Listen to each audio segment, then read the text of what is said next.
Padres Hot Tub is brought to you by the Padres Hot Tub Patreon community, where you can jump in for as little as $5 a month and get all of the benefits, including ad-free podcasts, never hearing these admonitions and advertisements as well. It's an admonition. Why haven't you joined us? It's an advertisement. You could join us. It's very exciting. But there's also an opportunity at higher levels of patronage to get even bigger benefits. And Chris, on Sunday, one of those benefits realized as we brought one of our OG huge patrons, the Gooch Man, to the Padres-Dodgers, the hottest ticket in town. And that was free on the house for being a huge patron.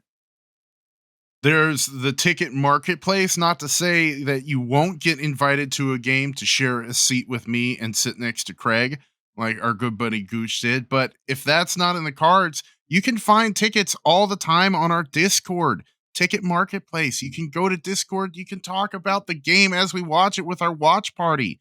If you're watching alone, feeling bad about what's happening when Mookie Betts is at the plate, you can complain about it and feel a little bit better.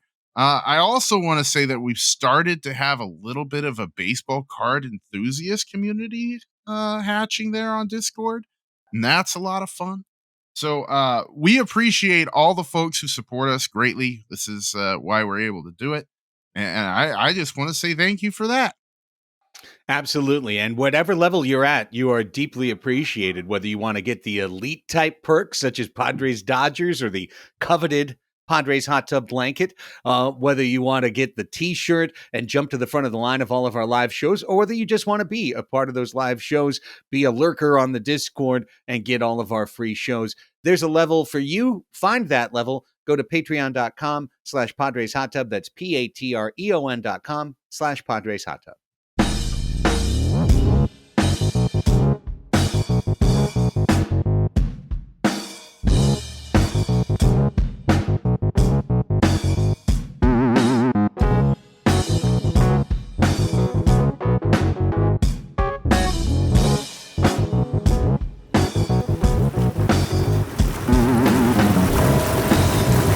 Welcome to the Padres Hot Tub, everybody. Craig Elsten, Chris Reed, Raphie Cantor. We are back with you. It's an afternoon recording session of the PHC because it's a Padres off day. We've got the opportunity to do so as we record on Monday, May 8th, 2023. We've got a Padres-Dodgers series that started well and then, didn't go off the rails, but definitely left a negative taste in everybody's mouth. We're going to talk about it. We're going to talk about the storylines that came out of it. And I think we're going to talk about some of the through 35 game storylines for the San Diego Padres. We're getting to that quarter pole, Chris. We're getting to the point where I'm going to start be willing to say things about the club as opposed to just saying, let's wait and see. Yeah, that sample size is slowly getting bigger. And guys are not getting out of ruts as fast as we would like. And if you do it over 10 games, maybe it doesn't impact the season in a tangible, hurtful way. But if you do it over 40 games, it certainly will. And that's kind of what we're seeing, man. Padres are in third place. They lost 2 out of 3 to LA. Arizona's still lurking there. Club is still kind of muddling around 500. Feel like somebody told you that this might be the potential path of the 2023 Padres. Yeah, that's right. That was me. I told you exactly that this could possibly happen. It's all happening kind of the way I thought. But part of the idea of when Tatis comes back, they'll still muddle around was they need to find their legs, and they've got these 2 series back-to-back against the Dodgers. And it's hard to get on a real winning streak rolling through 2 series against the Dodgers. As we know, for the last 10 years, basically series against the Dodgers are things you lose. I believe the Padres are 6-25 in their last 31 series against the Dodgers, which is one of those ugly numbers that tells you that, these aren't the times that you count on winning 8 out of 10. No, especially when they get hot. They had been kind of doing what we did for a while, and then they came into our house playing, the way they've been accustomed to for a long time. And it felt like a Dodger series, man. Walking out of that stadium, yesterday evening after the game ended. It felt like a Dodgers series, and we felt like Padres fans, didn't we? Yeah, you and I were there on Sunday with one of our huge patrons, Gooch, taking in the game from my season ticket seats. It was a great atmosphere. I saw some people write that Sunday's game was the most pro Dodger in terms of amount of blue in the stadium and noise. I was not there Friday and Saturday, so I can't say. Um, for me, all the other Padre Dodger games I've been to have kind of felt like Sundays did. Reminded me of Chargers Raiders. That's what I've always said. Back in the day, Chargers Raiders would be half the stadium Raiders, half the stadium Chargers. You could argue whether there was a percentage increase for one side or the other, but basically whatever happened, someone was going to cheer, and you were going to hear a loud cheer for whichever team did well and for any big play. And that's what I felt on Sunday. I thought in the first inning when the Padres had 2 runs and went through the top 4 guys with 3 doubles, I thought it was pretty dang loud and pretty Padre forward. And then when Betts homered, and of course when Outman put it in the stupid Petco porch, it was pretty loud for LA on Sunday. But yeah, it felt like so many where you win one and everyone gets excited, and in the end, who stacked the most chips? The visitors did. It's the only opponent where if you're walking around getting a hot dog or a beer or whatever, like I was when Tatis made his outstanding catch in right field, and the cheer goes up, you're kind of like, oh, was that good? I hope that was good. That sounded good. And then you got to get to a TV and be like, oh, it was good. And I don't like that'll be a part of the Padres culture changing forever. And we're not there yet. They're on the journey. It felt it could have been a Padres Dodgers game from 2006. Two teams competing against each other, lots of LA tourists filling up Petco, and Padres fans in it for a long time, being loud and engaged, and then kind of having our balloon popped. Well, let's start because I'd like to go through each game, and I think there was kind of a story to the weekend sequentially, and there's certainly one thing that happened that becomes a narrative that is being built out. So we'll talk about it all. We're not going to flinch from any of it, but I do want to say at the start, the Dodgers don't scare me this year. That lineup didn't scare me. Mookie Betts is a great player. Freddie Freeman is a great player. Max Muncy is Max Muncy. I don't care if he walks in red hot with an 1100 OPS or he walks in ice cold like he did last year with a 600 OPS. If you hang a breaking ball to the dude, he's going to whack a home run. He's going to struggle with the high fastball. He's going to draw a lot of walks. He's going to strike out. He's a negative defensive player. He's Max Muncy. I see much more in what they don't have in terms of missing that Justin Turner in the middle of the lineup. That's just such a reliable, dangerous veteran stick where you're always like, oh, doggone it, it's 2 outs, but Turner's up. He's going to lash one down the line. Miguel Vargas is a good young player. He's added into the lineup. He's not Trey Turner. Trey Turner is a difference maker. He's a guy that every single game you have to account for what he's going to do at the plate, what he's going to do in the field, what he's going to do if he gets on base. Miguel Rojas is nothing. He's a semi-passable glove. Chris Taylor at short is a stopgap. He's a average at best shortstop, probably a below average metrically shortstop who's gonna whiff against righties and hit a homer against lefties every once in a while. Like there's a lot of just kind of pieces to the Dodgers. Yes, Will Smith is good. Will Smith hitting third isn't as scary to me as Will Smith hitting cleanup behind 3 really good players. Outman had a homer. So, great. He's a good young rising prospect. Again, you're going to be able to pitch to these guys in big situations the way that you can't necessarily pitch to a Trey Turner or a Justin Turner. So I really, and yeah, the Dodgers have good pitching. The Padres have good pitching. Like Kershaw, Darvish, okay. I look at that as I thought all of the matchups this weekend were basically toss-up matchups. You Yeah, know, all like winnable. right, like Urias Musgrove. Which guy's going to win that? It just depends on the day, right? Urias got off to a bad start. Musgrove was great in the time that they were in the game. Musgrove got the better, right? Snell and May, the stuff guys, going head to head. May had a great game. Snell had a great game. He walked one dude and made one mistake immediately afterwards. And those were the 2 runs. And those 2 runs were the difference. Not going to rip a starting pitcher for giving up 2 runs, over the course of 6 innings. But I'm just saying, you match them up, and it's not even where it was last year, where you're like, well, look out, because, Tyler Anderson is, you just can't hit him. And Gonsolin's the 5th starter, and he's in the All-Star game, and he's 15-1. Like, I don't know. I think just watching eye test veteran baseball guy me watching those 2 teams, I did not feel like I have felt most of the last decade in terms of, well, the Dodgers were a cut above. Yeah, dude, they're not scary. Let's go to a guy you didn't quite mention, Jason Hayward. Does Jason Hayward scare you even more than Cody Bellinger? Not even, off Cody Bellinger. No.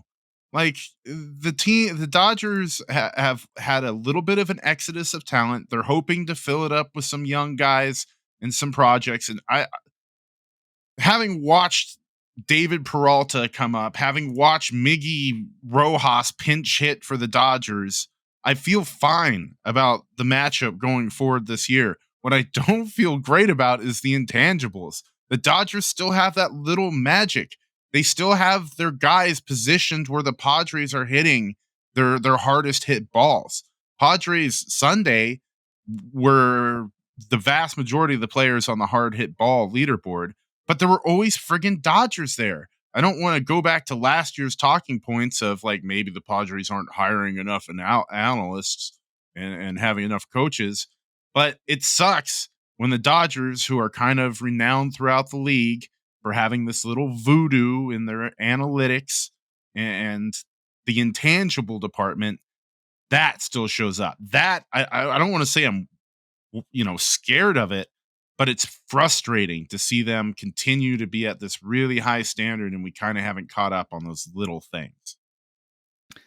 Raphie, I looked at this weekend, and we'll go into each game here, but in my Christmas Carol style, like, I felt like Friday was a celebration of what can be with this Padres team and Padres against the Dodgers. I thought Saturday was a reminder of what is right now, and some of the issues that are happening with the 2023 Padres. And Sunday was more of like the nightmare reminder. Like, you think you've got it going right, but here's another way it could go.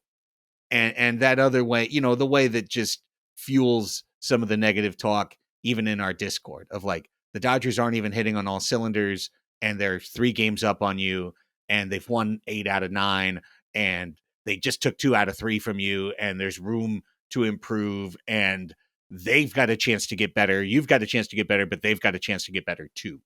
And it can be scary. It's a scary thought. But I just kind of thought Rafe, you saw the whole range within the series in terms of the 3 results.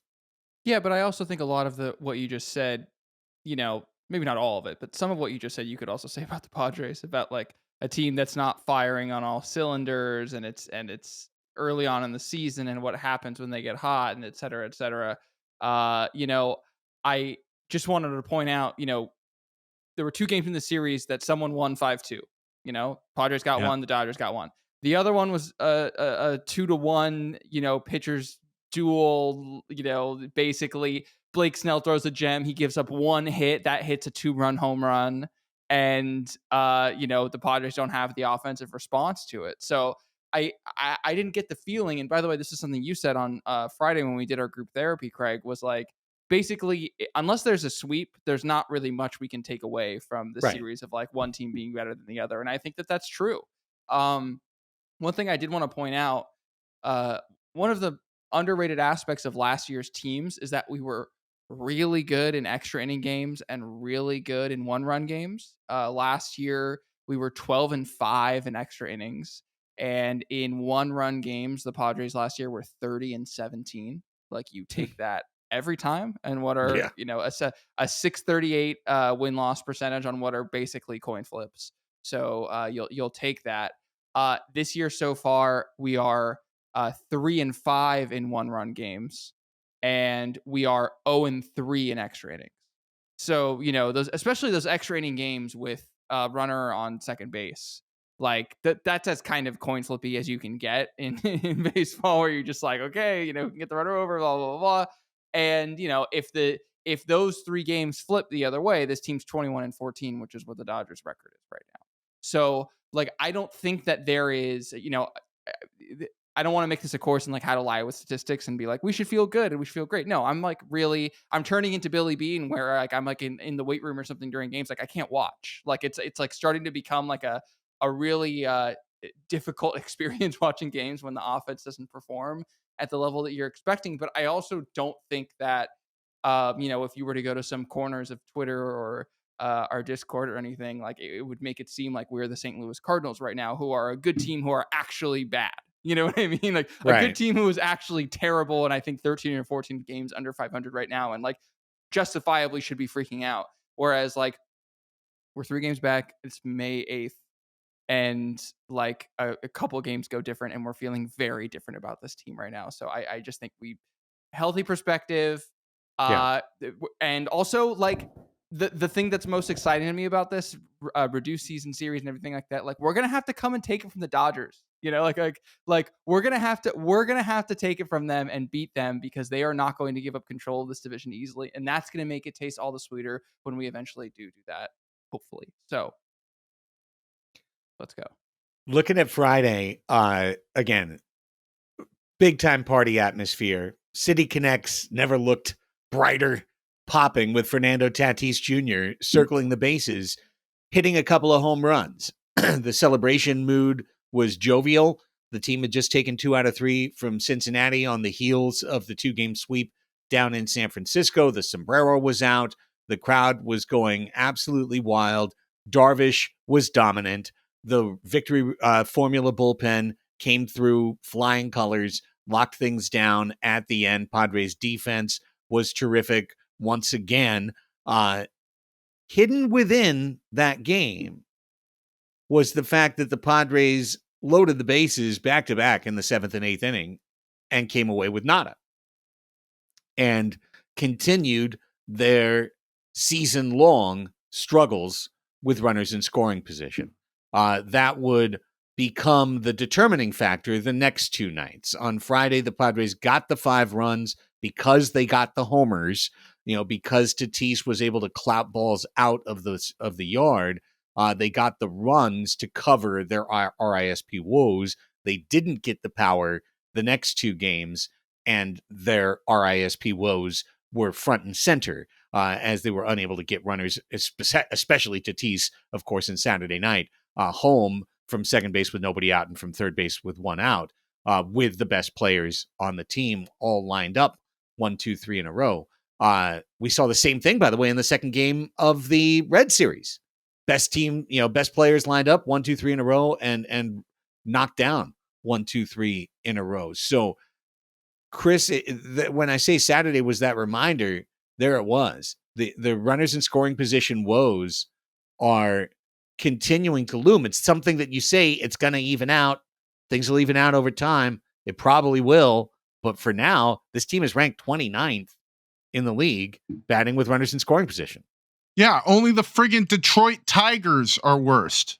Like, that is not where you want to be if you're the current model of the San Diego Padres. And to Raphie's point, yeah, you're going to lose extra innings games. You're going to lose 1 game, contests when you're not knocking in runners in scoring position. This wasn't a worry for me earlier in the year. I thought, 10 games in, they're not hitting guys in. Well, it's going to change. They'll get loose. They'll get used to it. They haven't. Their approach sucks with runners on scoring position. It feels like if Matt Carpenter's at the plate, you're going to see a professional at bat. Or, if Xander Bogaerts is at the plate, you might see a professional bat. But other than that, you don't have a lot of confidence. These it goes to that intangibles thing. Like, what are they talking about when they're sending guys up? Like, are they trying to grind out an at bat with guys on it? Are they trying to attack early? It doesn't make a lot of sense right now because these are guys that are vets. These aren't young players that should be shaken by the leverage moment. It doesn't make any sense. And I don't want to go hitting coach on you. I don't want to go, we need more sabermetrics on you, but I don't friggin' get it, Craig. It can be noise. As you know, Raphie, so much of this stuff can just be noise. It can be statistical noise. They're not hitting now and they will hit later. And at the end, the numbers will say that they were pretty good with runners in scoring position the whole year, or they were average, or maybe they'll be a little bit below average. Who knows? They probably won't finish the year 29th. If they do finish the year 29th, though, they're going to have a pretty hard time getting to where they want to get.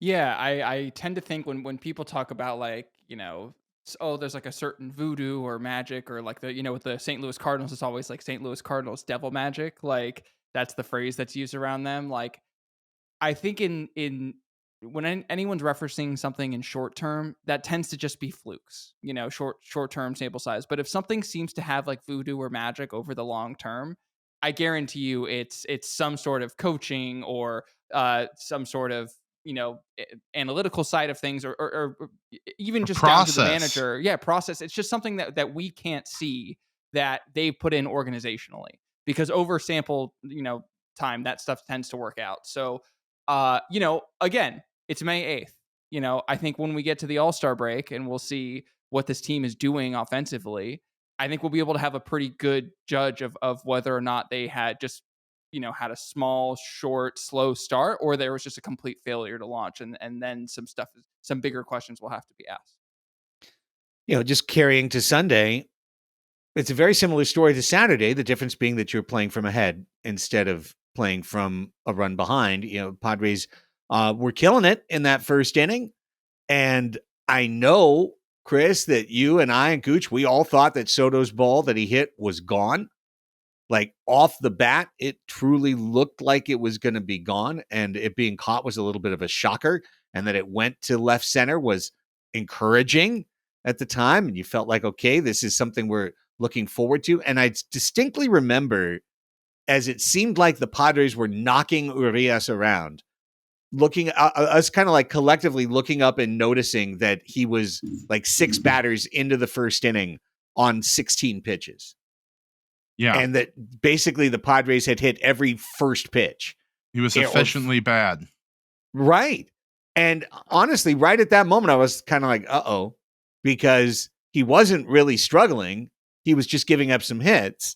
And sure enough, Urias settled down and pitched deep into the game and didn't give up anything else. And while Musgrove was able to match him and do better than him because he didn't give up 2 runs and he shouldn't have given up any runs at all, we'll get there in a second. Nonetheless, that was a key. Again, this Padres offense that we're counting on to lead this team right now is just simply not doing it. Well, dude, I thought Juan Soto had 2 balls that were going out. He hit one fly out that was 106, launch angle of 38, and then in the friggin' 5th or 6th, he had one that was also over 100, 102, launch angle 28, and that one stayed in the park. So that goes back to what I was saying. The entire leaderboard yesterday was hard hit Padres balls. Like, but I don't want to go to the excuses of Dodgers positioning again. I've already talked through that shit. So I got a ball of frustration in me after that game yesterday, Craig. I don't know where to go with it. That's where I'm hoping you guys can help push it. And Juan Soto happens to I know yesterday for you, Craig, he was a button that got pushed on you. Yeah, hard. He was. And and I do want to get to the meme thing from Friday night too. So I'm going to just put a reminder in myself to put a pin in that. But you brought him up, so let's talk about Soto. Yeah, man. And I'll tell you, Rafe, I was trying to finish Pods Above Replacement's Juan Soto episode before we recorded today. I got about halfway through the video, which was mostly focusing on his history and his old scouting reports and kind of his career numbers. Let me start with a very specific complaint, okay? And we can move into anything else. Juan Soto is a very average outfielder at best. A very, very average outfielder. And last year being nominated as a Gold Glove finalist was a friggin' joke. Mm-hmm. And I saw someone say, "Oh, he's had the highest outs above average in the outfield." If that's true, they should throw away the stat. Like because I don't get it. Because the other guys in this outfield go get the ball. Juan Soto tries to go get the ball. I'm not saying that he's an inattentive. Honestly, he's not an inattentive outfielder. He's not Tatis in 2021. You know, he's not Ryan Klesko. Okay, but in some ways, that's almost more grim because he's really trying hard out in the outfield, and he's not instinctive out there. He doesn't get great jumps. He has a baffling inability to finish catches. And I remember when he was acquired, seeing a Twitter reel of like over a half dozen seemingly routine fly balls that Juan Soto clanked off of his glove. And maybe he does lose it right at the very end. When he stops in the outfield, when he's chasing a ball that's to his side one way or another, he stops kind of like an oil tanker. Like the amount of time it takes for him to turn around and reverse his momentum, it's always an extra base. His arm is below average to average. And last night, Soto straight up cost his team a run with a dropped fly ball that needs to be caught. And look, shit happens, right? Errors happen. It was an error. It was originally ruled a hit. That was nonsense. They changed it. That was appropriate. But the point I'm driving at is you guys, and we'll talk about it more, there's a lot of analysis of what Juan Soto does well or is not doing well enough offensively for the San Diego Padres. But to truly be the kind of player that deserves the mega deal, I think you got to be a two-way player. If you're not a two-way player, you have to be the best at the things that you're elite at. And right now, we're getting the 80% version of what Juan Soto's best at, combined with his downright average defense, and it makes him really not that great a player. Nick Castellanos. I mean, a little better than Nick Castellanos, but... No, he's Nick Castellanos right now. Nick Castellanos hasn't ever walked in his life as much as Juan Soto walks more before 9 a.m. than Nick Castellanos walks all day. You can get into particulars, but right now he deserves a Nick Castellanos. No, he's more like a middling Bobby Abreu right now. Like a walks only, little bit of power, defensive flood, like that's in the middle of your order. That's what he's doing right now today. Not that he's not gonna be or could be or might be, but what he is right now today is a dead average outfielder that's walking a lot.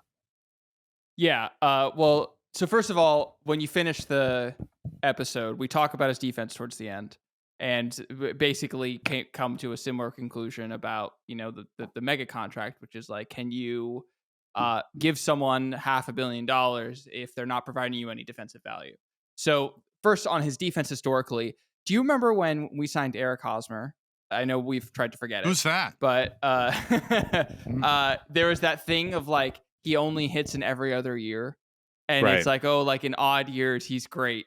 That is Juan Soto's defense, where it's like 1 year he's like 10th percentile, the next he's 90th. And then like last year he was literally first percentile, but the year before he was 89th percentile. So it's like, it's just that kind of like, who is this guy? We don't really understand. But yeah, I mean, you're not signing Juan Soto to be defensive, but there was this in regards to like, can you give him the deal without any of that value? basically, in order to give someone $500 million, you'd have to say that they'd put up 50 WAR over the course of that contract for it to be worth it. And that's basically David Ortiz's career. David Ortiz put up 51 F4 in his entire career. David Ortiz did not play defense. He did not provide any defensive value. And he was one of the greatest hitters ever. But that's supposedly, what we're getting in Juan Soto. So I don't think it's actually that open and shut of a case of like, you need him to be an incredible two-way player in order to give him a super ultra mega deal. That being said, I think that is he the most entertaining player to watch that in the way that we thought he was going to be when we signed or traded for him? No, he hasn't been. But I also think part of that is that walks aren't sexy. Like walks aren't cool. They're not fun. And I think that there's like a general, disregard, underrating of the value of walks and the value that provides. And I've seen in the Discord today, people messaging us and saying, used all the advanced stats that you want, but the eye test says this guy stinks, basically. And I tend to disagree with that. I also take a lot of exception to not enough, so much heat being applied to Soto and not enough, frankly, being applied to Manny. Like if we're going to call a spade and say, hey, Ha-Seong Kim has a 98 WRC plus and Manny has a 92 WRC plus, like what's going on there? But if we want to keep the focus on Soto, I think that the number one person who knows that he's not doing well is Juan Soto, and that there's going to be lots of people around Juan Soto who are going to be trying to justify his struggles as, oh, the Padres hitting coaches are poor, or, I would just tune out all of that noise and just listen to what Juan Soto says. And I think I don't really have much else to say other than he walks a lot. That's awesome. It's frustrating to see him ground into so many, double plays and everything. And I think over the next couple months, we'll see who he really is. So there we go. I also want to just say, not all hope is lost for him in the defense. According to the data, he gets a good jump. He has instincts in the outfield. He's not, lost out there. And Xander Bogaerts had to undergo a intense, focused training regimen to up his defense before his big contract came in. He had to learn the actual minutia of getting the ball transferred and into his throwing hand fast so that he can get guys out. Juan Soto could drill into his hands how to squeeze the ball so that it doesn't clang off. I didn't think he was going to get that ball hit yesterday off the bat. It had a wicked trail to it, but he covered the ground well, ran a great route to it, and then just didn't finish the play. So if the dude can, spend his offseason drilling that in, maybe he becomes an average, above average defensive outfielder. But I'm with you, Craig. You can't give a guy $500 million to be a one-way contributor unless he is the best offensive contributor possible. Well, and I want to continue on this because, Raphie, I definitely agree. Walks aren't sexy. Mm-hmm. Also, when you walk and you're not getting big hits, it's automatic that the discussion point is going to come up. All you look to do is walk. Mm-hmm. All you try to do is walk. All you're good for is a walk. And that's not, first of all, 100% fair or accurate. Secondly, as you know, walks count. Walks add up toward runs scored. Runs are the life of an offense. You win by scoring more than your opponent. What do you score? You score runs. How do you score? You get on base. Getting on base is the lifeblood of baseball. I've been shouting these things on the radio for 20-something years. So believe me, you're not, this corner of the world isn't going to be starting to say I'm mad at Juan Soto because he walks, right? I think the problem right now is that, I want to identify a problem, but also the source of the tension here. The problem is that, yes, he has a higher WRC plus than Manny Machado. It's built on the basis of those walks. It's just the walks. It's not for his big Certainly. hits. It's not for his power. It's not for his runs batted in. It's for the fact that he's walking. So you know that gap can be filled in and that it can be so much better. But the fact is, it's kind of like all he's doing right now. I see Soto as a data darling. Like, he is the type of player that on a pods above replacement, right? Like, you get like the best, most glowing green stuff. Like, you get all the data. This guy should be the best hitter, right? And or if he's not the best hitter, one of the 5 best hitters in baseball. And so it's so easy because it's the right thing. It's so easy to just sit on Soto will be good. Soto knows what's good for Soto. Let Soto do Soto.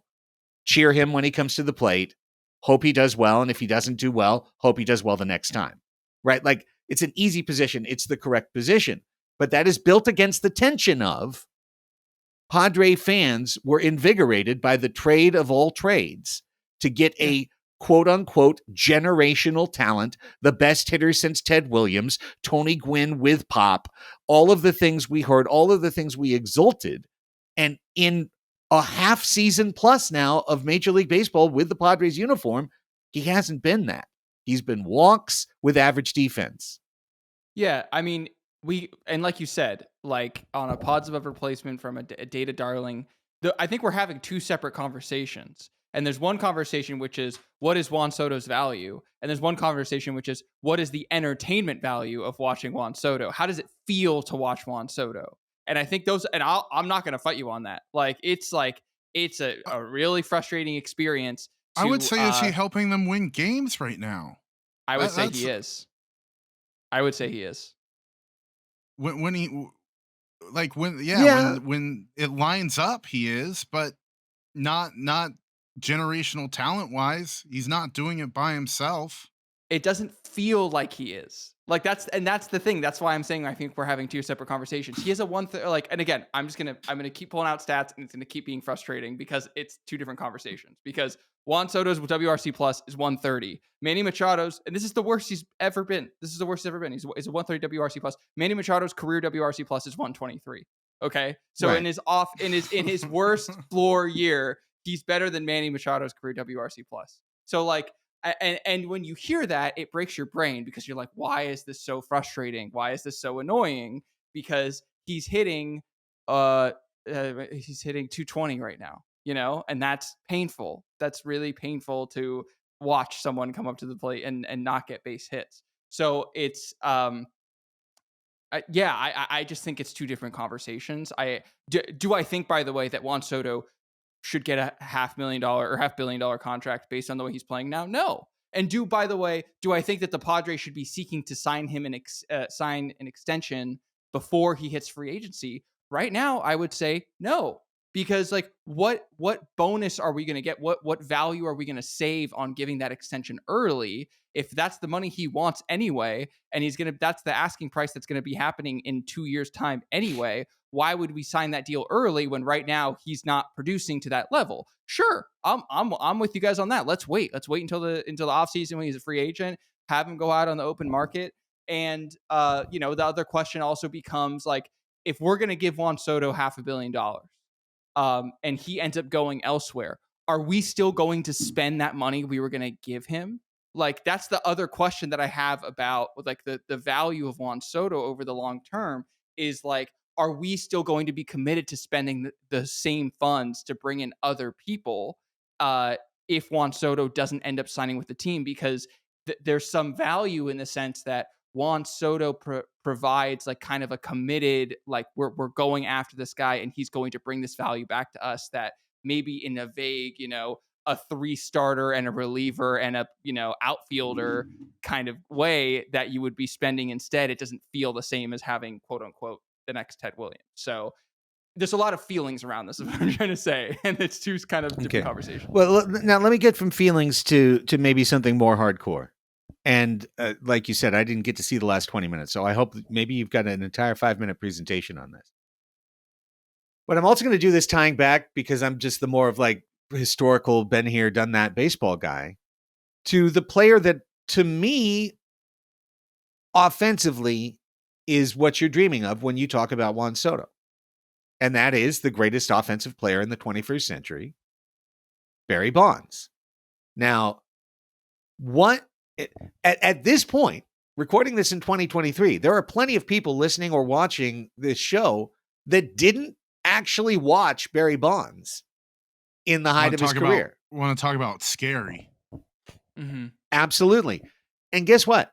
Barry Bonds, throughout his career, had an immaculate command of the strike zone. One that Juan Soto actually compares favorably to when you look at early career, year to year, age to age comparisons. Soto actually has a better command of the strike zone than Barry Bonds did when he was a younger player. Now, Barry Bonds had electric speed, dynamite defense, where he was one of the best left fielders. Never had a good arm, so fine, but he was a four-tool player, let's say, throughout the course of at least the beginning of his career. Later in his career, he became a competent left fielder, and then later, basically a DH. But the thing about Bonds, pitchers pitched Bonds in many ways the way that pitchers have pitched Soto much of the time that we've seen him with the San Diego Padres. And what I mean by that is they don't want to give him anything to hit. They are pitching from a position of fear. They don't want to put a ball in the zone that Soto is going to be able to crank for a home run or rip for a double. So they're working the edges. They're trying to fool him. They're trying to fool him with spin. They're trying to have balls that look like they're strikes that drop out of the zone. And Soto is the kind of player that commands the zone to the level that he will identify and eliminate those pitches from his diet, right? His chase rate is immaculate. He is a player who will look at all of those 1 inch off the plate fastballs, curveballs that dip just below the zone, and he'll spin on him. He'll take him. And then at 2-0, they pour in a fastball on the low corner, and he takes it. And that's where the difference begins between himself and Bonds. Not that Bonds was perfect, although in 2003, he was essentially perfect, or as close to perfect as you can be as a major league offensive player. But in those games, Bonds would get one pitch. Like, he'd get one pitch the whole game, and he'd walk the other 3 times, once intentionally, and then he'd get that one pitch, and he would smoke it. He'd be ready for it, and he'd explode on that pitch and annihilate it and blow it into the bay. And that would lead for the next week for pitchers to not pitch to Barry Bonds. You're starting to see where those blue spots are on the chart for Juan Soto, and it's at the bottom of the strike zone. He's taking hittable pitches. And what I'm seeing is the almost there on the formula. He's got the immaculate command of the zone. He's able to get to a spot where someone's going to give him a pitch, and then he gets that pitch and he doesn't hit it. Or he hits it really hard on the ground to the second baseman. There's going to be a time, quite possibly, in Juan Soto's career, and it might be when he's 28, 29, 30, 31, 32, 33, 34, that he is Bondsian, that he is up there with the ability to combine the command of the zone with the ability to be that selectively explosive player that just does damage on those pitches that he gets. But right now it's not happening. And so then people go, as you're saying, Raphie, oh, he walks too much. He's too passive. He's not looking for the pitch to hit. He's missing that notch of he's commanding, but he's not exploding on the one that he's getting. And that to me is the differentiator. Yeah, and I mean, I 100% agree with you in the sense that Juan Soto is going to be more passive than Barry Bonds was. Just that's who he is. That's who. By the way, Barry Bonds over the course of his career, talk about a player who evolved, and when he was younger was kind of wiry and stealing lots of bases and defensive wizard and all this stuff.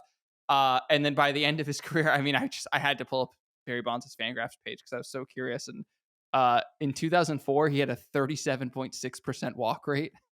Yeah. Which, How many intentional?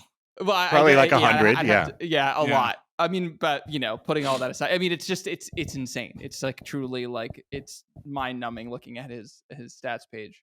I just think that like the kind of passive looking for walks criticism, I actually like don't think is a criticism to Juan Soto. You know what I mean? Like I think that like him, like his command of the plate is his game, and like I think that the difference that you're seeing a lot in this year, I mean, his strikeout rate is up 7-8 points from what it typically is over his career. He's striking out a lot more than he normally is, and he's not connecting on those balls. Like I completely agree with you. I don't think that the passivity is a bug. I think it's a feature. I think it's like it's that thing that Kyle Bodie, who does Driveline, basically argues that hitters should swing a lot less than they do because there's so much value in walks. It's just not a pretty way for the game to happen. So Juan Soto needs to hit more on those low and away pitches. But I also think that he's not going to swing at them because he's really bad at hitting those pitches and has been his entire career. So he's never going to do that. Do you think maybe he needs to squat lower? Like maybe he just needs to get down another 3-4 inches, like or get into like, the ass a little bit more. He didn't talk to Will Myers enough about not wearing batting gloves. I think that's really what's missing from his game. Just rubbing some dirt in it, because that's who he's comparing to these days. Yeah. 35 games in, we can rotate off Soto and get to a broader topic because he contributes to this directly. This is not the club's record, but I'd like to note 20-15. To me, this is the defining stat so far of the 2023 Padres. 20-15. 20 times the Padres have scored 3 or more runs. It's a pretty modest bar to jump over, okay? 20 times the Padres have scored 3 or more runs. They're 17-3 in those games. This is a team that has tremendous defense and pretty darn good pitching. Yeah. And when they score 3 flippin' runs or more, they're 17-3. But here's the problem. 20-15. In 15 of the Padres' 35 games, they have scored 0, 1, or 2 runs. 15 out of 35.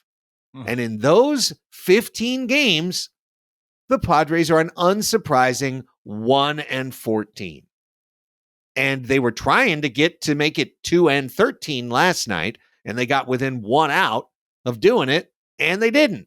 Because you know what? It's really, really, really hard to win in baseball when you score 0, 1. It's impossible when you score 0. And when you score 1 or 2, it's as hard as it gets. And when in 42.8% of your games, you're scoring 0, 1, or 2, you are set up to lose. And it's bizarre because I remember when all three of us, beyond the oysters and the seagulls and whatnot, talked about like visions of how this season would be. And I mean, my worst case scenario vision of the Padres was a team that muddled around 500 because their pitching wasn't good enough, but their offense kept them in games and they won too many 6-5 games. Instead, 6 runs were like, put it on the board, automatic win. Problem is you get it once a week. And the rest of the games are 0, 1, or 2. 15 out of 35 scoring 2 or fewer. It's both pathetic, but also seemingly unsustainable. Like, how can this team not score more runs? I had to look at it because it feels like every game they win, they score 5 or 7. And they've won exactly 1 game where they scored 3 runs. Like, it is feast or true famine. And I think you're right, though, Craig. I'm going to silver lining you on this. I'm going to go doe-eyed Padres fan, Padres apologist on you. I think that changes. I do think that by the time June, July comes around, we're gonna see that average runs per game scored go up. Like it just can't keep going on where Mount Crushmore is putting up 1-run games on the reg. It can't. It has Can't. so far. It's less than 25% of the season. Not a lot less than 25% of the season. Once you get to 35 games, you're getting right there. By the end of the week, we'll be to 25% of the season. 29th in the league, Raphie in RISP contributes greatly, contributes greatly to a small sample thing like this. You're not going to score if you don't get hits with runners in scoring. Combine that with the fact that I don't think, Rafe, the Padres have hit the ball out of the ballpark to the extent that they believe that they will do as a club going forward. No, and I think I was looking at Fangraph's power rankings that they drop every Monday, and one of the things that struck me is that this team's starting pitchers have like their starting pitch minus, which is basically just like, an average. Basically 100 is average. Our starting pitchers are exactly 100. Our relievers are exactly 100, and our team WRC plus is 101. Like and where our record is 18-17. You know what I mean? Like it's a perfect representation of exactly where the team is. And you mentioned the runners in scoring position thing. This was a Baseball Reference has some like really specific situational hitting stuff. And one that really jumped out to me is the conversion rate of scoring when you have a runner on third with less than 2 outs. Yes. And we are dead last in the league on that. We have a 36.8% conversion rate on those. League average is basically exactly 50%. So when you get a runner, that would have been my guess, dude. That is what I would have guessed. They would be dead last. Just that's how it feels. Yeah, and in terms of like how many opportunities, like league average is 70 of those plate appearances, and we have 68. So it's like we're not that far off of league average in terms of chances. We're just not converting them. And it feels like we had a situation yesterday where Soto came up to the plate and had the chance to knock someone in on a sac fly and didn't do that. So it's going kind of back to something Chris was saying, like with these dudes over the course of a summer, like am I going to take the over under on current performance? I'm taking the over, and I feel really good about that. Like I feel incredibly good about that. Do I think that, we're measuring ourselves against the Dodgers, and do I think that like it's a sure thing that like we're going to start outperforming the Dodgers? No, like I don't, and that's always going to be our measuring stick. But I am not worried over the long term about this offense finally starting to click. So yeah, time's ticking though. Yeah, I'm not right. That's it. That's all you need to say. I think we're all in the same spot. If anyone else disagrees, let me know. But I think we're all in the same spot. We think it's going to get better. We recognize it hasn't been very good, and that it's contributed greatly to the club's mediocrity. It must improve, and we believe it shall. So, let's see what happens. If we reconvene in a month and the club is still stacking up 43% of their results being 2 runs or fewer, it's going to be a very frustrating situation because there's not a lot you can do about it. But one thing that I do, another lesson I do think you carry from the first 35 games of the season is the Padres. We've talked about it all year, all off season, the stars and scrubs style of roster construction, a very valid and, proven at times style of roster construction. The downsides occasionally show. I thought last night's game was an example of this, Sunday evening's game, when the Padres had the worst hitter in baseball, Austin Nola, in the lineup. We're used to that. He's been there more often than not, and he's been just about the worst hitter in Major League Baseball this year and the least contributing hitter. A guy who hits 130 with no hits other than that one bomb you amazingly bet on in Mexico City, Chris. Just really prescient. I saw where the dots were, man. Yeah. And then you had Grisham take the night off and Adam Engel start half the night off. Yeah. and Adam Engel start in the outfield and center field. And we looked at that and went, oh, wow, it's like a double pitcher spot right now for the Padres. Other teams have 9-man lineups. The Padres have a 7-man lineup with a complete out in Nola and basically a complete out in Engel, at least so far. I mean, he was a complete out last night. Maybe he'll get a hit someday, but who knows? It's cricket, Craig, if it's cricket, the dude is money. Yeah. Like if he can hit it behind line him drives and backwards, get on base, yeah.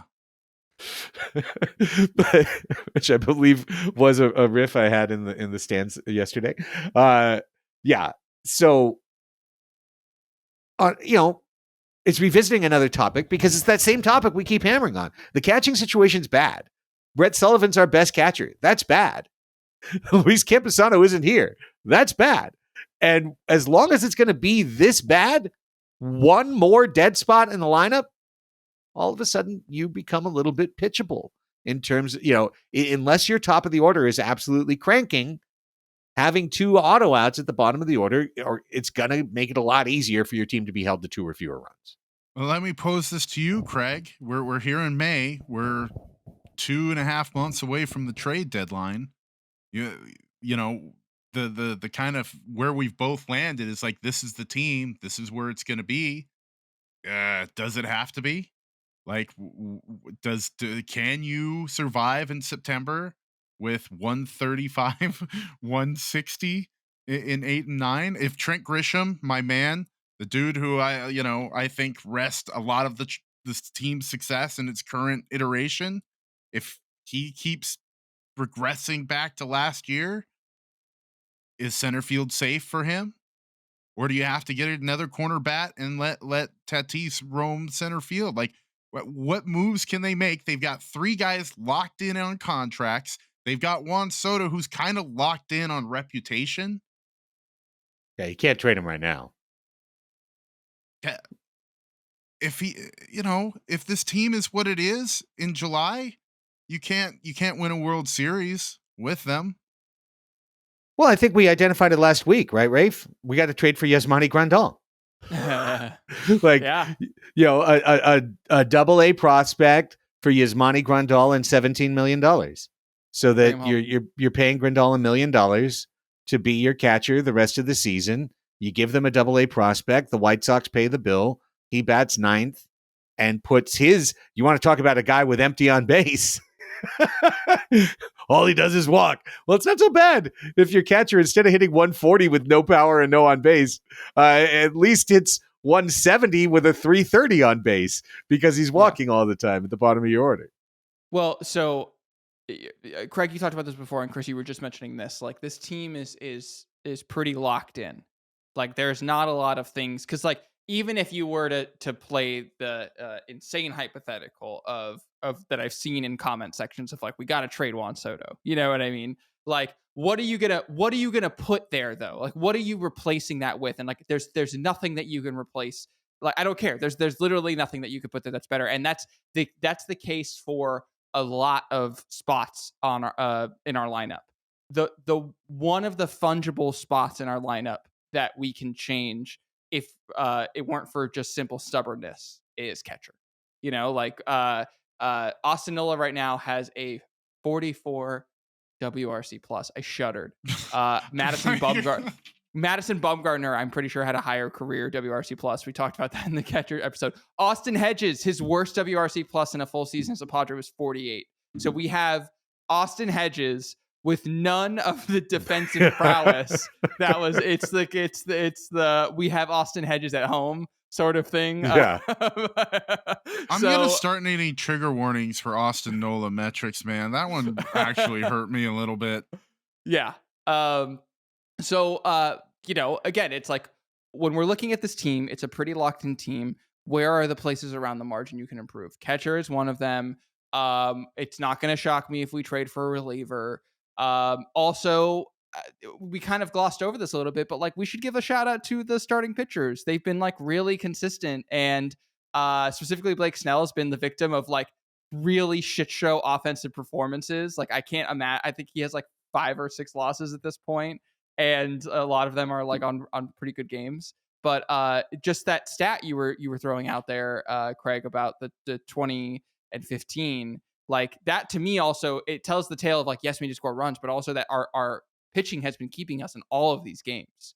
And they're actually the part of the team that is like showing up consistently, and it's the offense that's not. That's absolutely right. And the only thing that troubles me about that, Raphie, is I look at a pitching staff as almost kind of like tread on the tire in terms of like, yeah, and we saw it even last year, right? Like this club is humming. The pitchers are getting the job done. The relievers are stepping in. They're getting their work. They're being effective for the most part. They're working in their roles. It's May 8th. Yeah. July 8th, 2 months later, wear and tear, you start to lose a little bit of that sharpness. You start to lose a little bit of that fineness. Some more average performances leak their way in across the board, especially with a bullpen. If you use a bullpen, is Tim Hill going to stay this sharp all year? Is Brent Honeywell, who I think is a little less sharp than people like to think he is, is he going to stay at this level? Is Steven Wilson going to stay at this level? Innings, fatigue, it builds within a pitching staff over time. As the summer goes on, your runs allowed goes up. Just in general, it goes up. The key is that the offense must increase. And we need to move that number from 42% of our games, 2 or fewer, down to 20% or below of our games being 2 or fewer runs. And as long as that's happening, I think this team is going to kick ass. And that's why I'll continue to say that sometime starting probably next week, this team, when they finally get to a spot where they play, I think it's like 21 out of 30 against teams with losing records, I think this team has a chance to light up like a bottle rocket and take off. I have a question for both of you guys. If Josh Hader locates his fastball a little bit better yesterday and Mookie Betts strikes out, what's the tenor of this podcast? I tell you what, it's a little bit less analytical in it.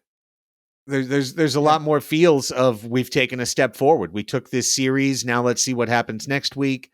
I still think a 2-1 win would have been, we'd be 2-13 in games where we scored 2 or fewer instead of 1-14. I mean, it would have been a nice victory to secure. And at the same time, the problems would be there. We wouldn't be bitching as much about Soto because the drop wouldn't have cost us the game, and so, yeah, the tenor would be different, but I don't know that it'd be wildly different because 20 and 15, that's an identifiable thing. Yeah. That's a real line of demarcation that exists, whether or not that win fell in last night. Well, I'll just say winning series against the Dodgers is great and losing series to the Dodgers sucks. Yeah. Oh, that's a reminder. Before we get out of here, let me just, that's a perfect time to tag on Friday's thing. If we were a sports talk show, our program director would have been in at the end of the first segment yelling at us saying, you didn't talk about the Kershaw meme in the first 15 minutes of the show. That's bad programming. That's like, get to the hot take. Friday night, it was 100% a hot take, right? Padres win, and overlaid on their regular victory graphic with the crazy cameras swinging around, the mission bell swinging, and Padres win, and you always feel like you're on a rope swinging around the mission watching because it's like going, ah. Sorry, maybe that's just me. Within that, all of a sudden, they dropped in not only the crying Clayton Kershaw meme, but they animated it with Dodger blue tears dripping off of his eye for a good solid 3-4 seconds. They put him up twice as it said Padres win, and then they dropped him out. And Jay Posner lost his shit and endured some of the more comical ratios on the Bird site that I've seen in the last few weeks. Terms of like 150 replies and 55 quote tweets and like 10 likes. Those are the type of good solid numbers Jay Posner can build. Nick Canepa then, probably on Jay's prompting, wrote a "says me, this isn't any good, harumph column, and who gives a shit? He's dead in the water. There was kvetching There was the natural going to the Dodgers and asking them what they thought. And Kershaw said, hey, pitch better. And the Dodgers pitched better, and they won the next 2 games. And causation is not correlation, okay? It's so easy to go, well, they won, and they would have swept the series, but they put up that crying Kershaw meme, and now the Dodgers are going to win all the games, and karma's a bitch, blah, blah, blah. I don't believe in any of that. I think a lot of the talk has been from a fan perspective. I think a lot of the talk has been, did I like it when I saw that thing on the screen versus do I think the Dodgers didn't like it, or do I think it made them mad at us and helped enhance their performance? The one perspective I haven't heard a lot is an organizational perspective. And I just wanted to offer that from the standpoint of, we're not Major League Baseball, okay? But for my team, the San Diego Sockers, I'm literally in charge of what we put on the screen and the types of things we put on our social media and the types of ways that we celebrate and the types of ways that we make fun of our opponents. And I would never have put up a meme of an opposing player on our arena scoreboard that we created, because we just won. And from an organizational standpoint, what's the squeeze? What's the juice? Like, we just won. Everyone's happy. Padres win, covers it. Sockers win, covers it. Sockers win, and showing Frank Taillou crying, who's a striker on one of our rival teams. Like, how did that help us? How does that reflect on us, the organization, that we made the choice to do that? A fan on Twitter, a website, even an organization like us doing something, who cares, right? Like, who cares? We're in the content business. Padres are in the winning baseball business, in addition to Padres Productions and content. And I just know that I've been confronted in my career with decisions of, like, how far do we want to lean in on something? Here's this team that's messed with us and we just beat the shit out of them. Like, how much do we want to lean in on that? And our organization has been like, we are champions, we win. We leave that shit for the teams that don't win, that only occasionally win and then jump up and down and go crazy that one time they win and they kind of overdo it. And then we laugh at them. And I don't think that's a bad position organizationally. Okay. I don't think it's a bad position to be like, we don't have to do that. They can do that. You can do it. We can do it. Anyone, any fan can do it. Any media person can do it, whatever. But the team itself, the baseball team, putting that up there, I think only had negative potentiality. It's either neutral, nothing happens, or it lights a fire under the Dodgers' ass. And why? Why take a 1% chance as an organization? Why take a 1% chance? You're worried about players' diets. You're worried about players' sleep patterns. You're tracking their EKGs to try and get a 1% gain, potentially, in one at bat over the course of 700 in a season that could be the difference between winning or losing. Just why even take the chance? And so that's just my perspective. After really thinking about it for a long time, I think everyone had an emotional reaction Friday, and it was based on, did I enjoy seeing that? Was that funny? Did it seem funny to me? Did it release serotonin? Was it exciting? From an organizational standpoint, as somebody who's been there, like, I just know I would never have done that. I'm not saying it's like it's the worst thing to do. I'm just saying I personally, I don't see the upside, and therefore I never would have done that. Yeah, I mean, I think that there are two narratives that came out of that night. One was, you can't do this to respected and veteran future Hall of Famer Clayton Kershaw.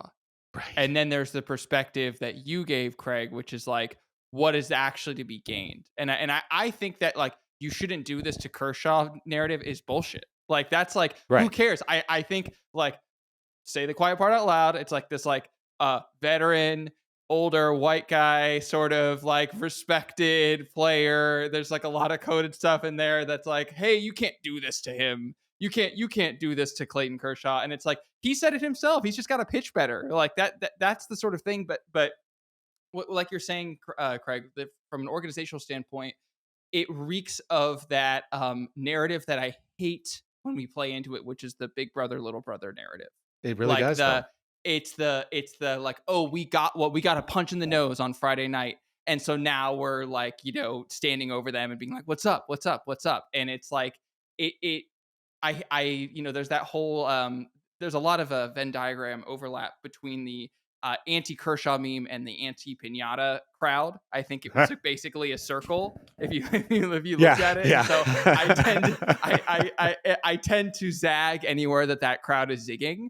I just think that from and Chris, I don't know where you stand on this, but like I tend to agree with you, Craig, of like there's not really much to be gained, and also like I also disagree with the superstitious standpoint of like because we did this, therefore we lost the next 2 games because that's some sort of karmic justice. I think the older I get, the more I'm like superstition's bullshit. It's our own way that we try and exert control over things that are inherently uncontrollable. So when I was in Little League and I would always put on my right hand batting glove first, that was my way of thinking that I was somehow in control of that.